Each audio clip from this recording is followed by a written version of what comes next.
ఎవ్వడూ కూడా అహంకారపడొద్దు సుమా. అహంకారం అనేక రకాలుగా వస్తుంది.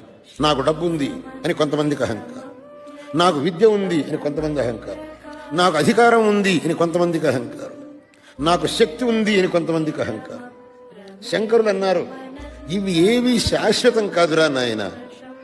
డబ్బును చూసుకొని, అధికారం చూసుకొని, బలం చూసుకొని, నీ పాండిత్యం చూసుకొని నువ్వు అహంకారపడుతున్నావు.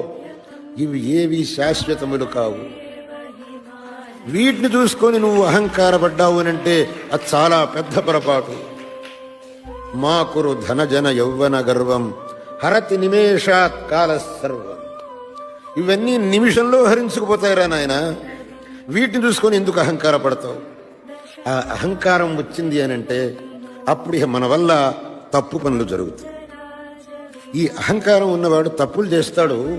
వాడు ఏమనుకుంటాడు అంటే, నన్ను ఎవడేం చేస్తాడు, నా ఇష్టం, నేను ఏమన్నా చేస్తాను, నా దగ్గర డబ్బు ఉంది, నా చేతిలో అహంకారం ఉంది, నేను ఏమన్నా చేస్తాను, నన్ను అడిగేవాడు ఎవ్వడు లేడు. కానీ వాళ్ళందరికీ ఒక విషయం మటుకు మనం చెప్పాలి.